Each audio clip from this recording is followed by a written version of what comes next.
Hello dear student, welcome. तो जैसे आप लोगों का भी एग्ज़ाम है तो सब मैंने अपलोड कर दिया हूँ और ऑब्जेक्टिव्स भी सिखा देता हूँ, राइट। तो पूरा सम शॉर्ट नोट्स अपलोड कर दिया, तुमको मिल जाएगा, ठीक है।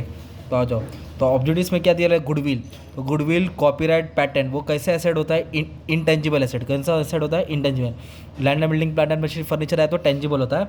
और फिक्टिशियस एसेट में क्या आएगा? Preliminary expenses. तो एक मार्क इधर मिल गया। Operating ratio is the indicator of. Operating ratio किस कहाँ का है? रेवेन्यू स्टेटमेंट का। इससे क्या मालूम पड़ता है कंपनी की एफिशिएंसी कैसे चल रही है, profit and loss, net profit, gross profit. तो ऑपरेटिंग रेशियो ऑपरेटिंग एफिशिएंसी देखता है। Dash is item of current liability.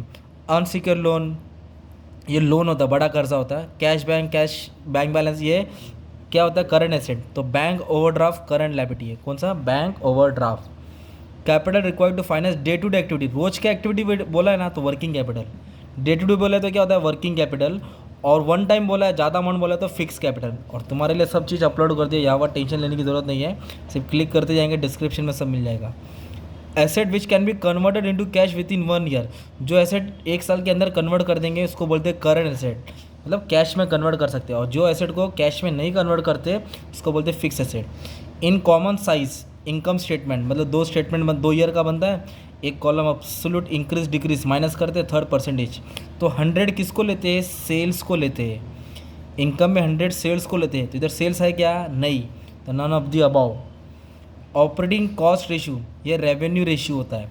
Revenue ratio में gross profit ratio, net profit ratio, stock turnover ratio आता है।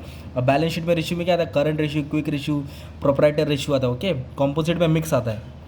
करंट एसेट 1,80,000 है, करंट लाइबिलिटी 90 है। इन दोनों को माइनस करेंगे तो वर्किंग कैपिटल मिलेगा। What is working capital? Current asset minus current liability, तो 90,000 आंसर आएगा, ठीक है। Comparison of performance of the company, company का परफॉर्मेंस चेक करना over period of time, basis of base year. जिधर भी बेस ईयर आया आग बंद करके ट्रेंड एनालिसिस डाल दो। क्या डाल दो? Trend analysis. To calculate cash cost of working capital debtor. तो cost of working capital debtors में क्या आता है मालूम है क्या? Consider at cost. तो डेटर को कॉस्ट हिसाब के हिसाब से लेंगे जब कॉस्ट बोला रहेगा। तो capital budgeting decision involve decision related to. तो किसके रिलेटेड डिसीजन होता है? एक्वायरिंग फिक्स एसेट और डे टू डे का नहीं भाई, ज़्यादा अमाउंट लगता है ना। फिक्स एसेट शॉर्ट नोट पढ़ा रहेगा ना तुमने। डैश आता है टेक्निक ऑफ कैपिटल बजटिंग। तो पे बैक पीरियड भी टेक्निक है, नेट प्रेजेंट वैल्यू भी है, अकाउंटिंग रेट ऑफ रिटर्न है। तो तीनों भी मतलब ऑल ऑफ दी अबव आएगा। तो 10 मार्क इधर जमा कर दिया। फिर ट्रू ऑफ फॉल्स आएगा। दुआ करो कि मैच ऑफ फॉलोइंग नहीं है, मैच ऑफ फॉलोइंग है तो फिर खत्म। True or false. Net working capital means current asset, गलत। नेट वर्किंग कैपिटल का मतलब होता है current asset minus current liability होता है, तो गलत है। Amount of working capital over and above permanent working capital, तो इस टेम्पररी कैपिटल, फॉल्स, गलत है ये भी। क्योंकि क्या ज़्यादा बोला लोग ने मालूम है क्या? ज़्यादा बोला, तो ये टेम्पररी नहीं होता, परमानेंट होता है। ऑपरेटिंग साइकिल में रॉ मटेरियल आता है, वर्क इन प्रोग्रेस आता है, फिनिश गुड्स आता है, डेटर आता है, क्रेडिटर माइनस होता है। हाँ, ये ट्रू है, इसका फॉर्मूला है, शॉर्ट नोट में डाल देना। Cash flow and accounting profit are different, yes they both are different. Okay, cash flow मतलब पैसा का आना जाना, अकाउंटिंग प्रॉफिट मतलब नेट प्रॉफिट, एक तरफ से वो बोल सकते हैं। There is a time element involving capital budgeting, yes time factor देता है, PV factor. Capital budgeting decision are long term, yes they are always long term. और ये दोनों लाइन शॉर्ट टर्म में उठा के डाल देना। Liquid ratio is use to determine company long term, गलत, शॉर्ट टर्म होता है। Liquid ratio current ratio short term होता है। Okay, higher debt equity ratio, debt मतलब कर्जा, इंडिकेट सेफर फाइनेंशियल पोजीशन, गलत। जितना ज़्यादा कर्जा रहेगा उतना ख़राब कंडीशन रहेगा। Outsider contribution is not included in proprietor fund, yes proprietor मतलब खुद का पैसा, इक्विटी शेयर प्रेफरेंस शेयर आएगा।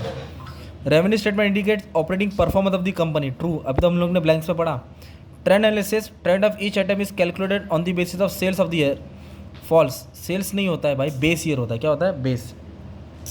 On the fund borrow fund are two constituent, part है ये total fund of the company, yes मतलब कंपनी का पैसा कहाँ से आता है? खुद से आता है, खुद का पैसा, बाहर का कर्जा। तो ये तुम्हारा ऑब्जेक्टिव्स हो गया। और जो पेपर में शॉर्ट नोट्स आएगा मैंने ऑलरेडी समझा दिया हूँ, इसका एक्सप्लेनेशन तुमको दे दिया हूँ कैसे पेपर आएगा, ठीक है। तो अच्छे से पेपर लिख लो, टेंशन मत लो, and all the best for exam, ठीक है। Thank you very much.